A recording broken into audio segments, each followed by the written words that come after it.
number 3, Jail Officer 1, Keith Cristaneo, representing, of course, the Bureau of Jail Management and Technology.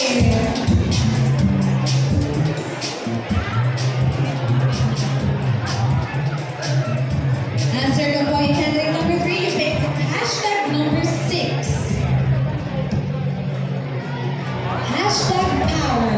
Again, hashtag power. Good evening, Ginabatan. To the judges, good evening po. Hashtag power.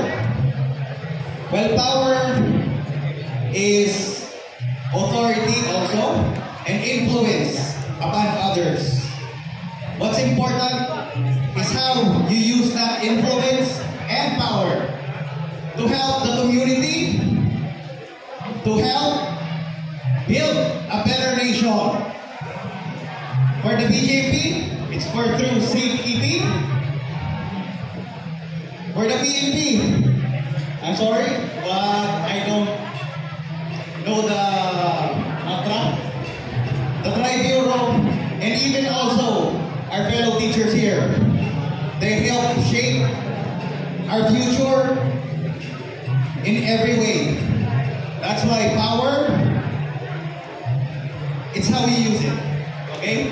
Thank you.